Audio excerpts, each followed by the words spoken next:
कोई भी आके आपको अपनी बात मनवा जाए, आपका फ़ायदा हो या नुकसान हो, लेकिन अगले बंदे का फ़ायदा हो, वो अपनी कोई भी बात मनवाने के लिए आपकी ब्रेन वॉशिंग कर जाए, इन सब चीज़ों से बचने के लिए 10 तरीके इस वीडियो में बताऊंगा।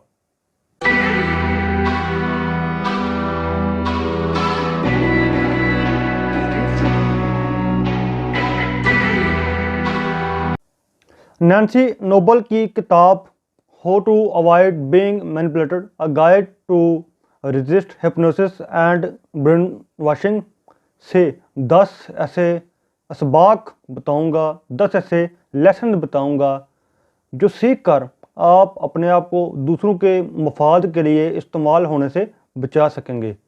पहला है डेवलप क्रिटिकल थिंकिंग।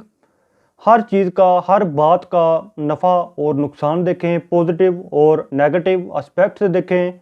हर चीज़ की, हर बात की अगर कोई आपको मशवरा देता है, कोई सियासतदान, कोई बिजनेसमैन, कोई दोस्त, कोई कलीग, कोई रिश्तेदार, कोई हमसाया आपको कोई मशवरा देता है, तो उसकी बात को बड़ी गहराई से जाके देखने की कोशिश करें। दूसरा, इस्टेब्लिश फर्म प्रिंसिपल्स। अपने ऐसे असूल बनाएं कि जो किसी के लिए भी तब्दील ना करें। कोई ये ना कहे कि फ़लाने बंदे को मैं कहूँगा और वो फ़लाँ जो बंदा है वो आके अगर इससे बात करेगा तो ये मान जाएगा। इसके लिए ये है कि आप अगर अपने असूल सख्त रखेंगे, हर बंदा कहेगा कि ये असूलों वाला बंदा है, ये किसी की बात नहीं मानेगा। अच्छाई के मामले में या अपने मफाद के मामले में अपने आप को दूसरों के जो मफाद हैं उनके लिए इस्तेमाल होने से बचाने के लिए अपने असूल सख्त रखें, किसी के लिए भी तब्दील ना करें। तीसरा है set boundaries in your talk.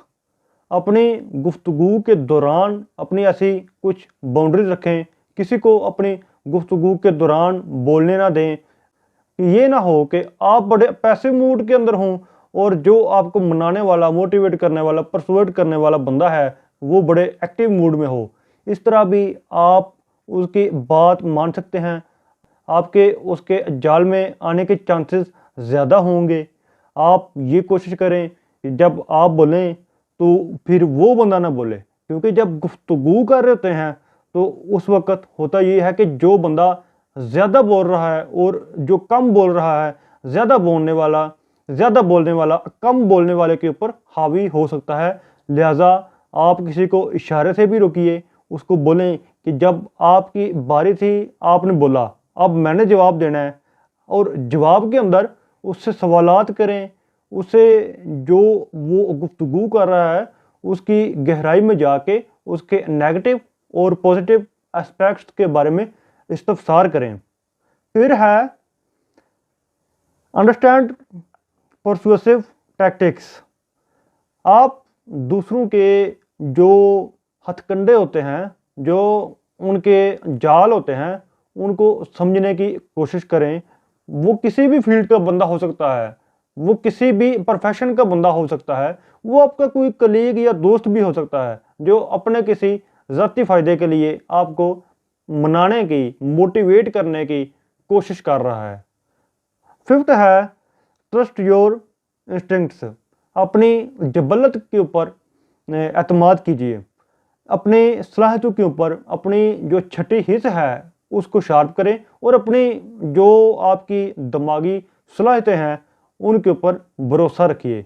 अपने आप को इस काबिल समझें कि मैं बिल्कुल राइट हूँ, मैं दुरुस्त हूँ, मुझे कोई बंदा भी आके मोटिवेट नहीं कर सकता। मैं एक खुद अतमाद शख्स हूँ, लिहाजा किसी दूसरे के ऊपर इतना ज़्यादा भरोसा ना करें, अपने ऊपर और अल्लाह ताला के ऊपर भरोसा रखें। फिर है 6th नंबर पे एजुकेट योरसेल्फ। अपने आप को नॉलेज दें, अपने आप को इल्म दें, इल्म हासिल करें। इल्म बहुत बड़ी दौलत है। जब आपके पास इल्म होगा तो आपको सारी चीज़ों का पता होगा। अगर कोई कंपनी वाला, कोई भी प्रोफेशन वाला, कोई कोई चीज़ें बेचने वाला, कोई सियासतदान, कोई भी आपको इम्प्रेस करने की या मोटिवेट करने के लिए आएगा तो आपके पास अगर इल्म होगा तो आप उसकी जो बात है वो स्टार्टिंग के ऊपर ही समझ जाएंगे कि ये बंदा कहना क्या चाह रहा है, तो फिर आप उसके जाल में नहीं आएंगे। 7वें नंबर पे है डाइवर्स योर व्यू पॉइंट। आप एक दायरे के अंदर ही ना रहें, अपने दिमाग को वसअत दें, अपने जो आपके पॉइंट ऑफ व्यू है वो बढ़ाएं। आप हर चीज़ के मुख्तलिफ, आप एक चीज़ को मुख्तलिफ एंगलों से, मुख्तलिफ अजावियों से देखने की कोशिश करें। 8 नंबर पे है इमोशनल रेगुलेशन। ये बड़ी ही इम्पॉर्टेंट चीज़ है। लोग जज्बाती करके आपको अपने जाल में फंसाते हैं। ऐसा यार दोस्त, हमसाए, रिश्तेदार जो आपके रिलेशन के अंदर हैं लोग, वो कर सकते हैं। तो अपने आप को, अपने जज्बात को रेगुलेट करने की कोशिश करें। आपको पता हो कि मैंने कहाँ पर हंसना है, कहाँ पर रोना है। ये नहीं कह रहा कि आप फेक जो चीज़ें हैं वो करें, आप अपने जज्बात का जो फेक इजहार है वो ना करें, लेकिन आपको पता हो कि जब कोई ऐसा मौका आएगा तो मैं अपने जज्बात को कंट्रोल कर लूँगा। कुछ ऐसी सिचुएशंस होती हैं जहाँ पर जज्बात को कंट्रोल कर लेना चाहिए। मिसाल के तौर पर अगर कोई बंदा आपको, कोई कलीग आपको किसी दूसरे कलीग के खिलाफ भड़काता है तो उस वक़्त गुस्सा आता है, इमोशंस जो है वो हाइट के ऊपर होते हैं, तो वो वक्त होता है कि अपने जज्बात को रेगुलेट करें और सोचें कि ये बंदा कह रहा है कहीं इसके साथ कोई ज़ाती रंजिश तो नहीं, कि ये मुझे कहीं अपने फ़ायदे के लिए इस्तेमाल तो नहीं कर रहा। लिहाजा पहले सोचें फिर बात करें, अपने इमोशंस को कंट्रोल में रखें। ये है कि एकदम से भड़क ना जाएं, बल्कि पहले फैक्ट्स की जो तलाश है वो करें कि सच क्या है। फिर है वेरीफाई इंफॉर्मेशन। जो आपको कोई भी बंदा या कंपनी या सियासतदान आपको इंफॉर्मेशन दे रहा है, जो आपको फैक्ट्स दे रहा है, उन फैक्ट्स की पहले तस्दीक करें। अगर आप मालूमात की अच्छे तरीके से वेरिफिकेशन कर लेते हैं तो बहुत ही कम चांसेस हैं कि आप किसी के झांसे में आएंगे। लास्ट है सेंस ऑफ ऑटोनॉमी। अपने आप को किसी दूसरे के ऊपर डिपेंड ना होने दें।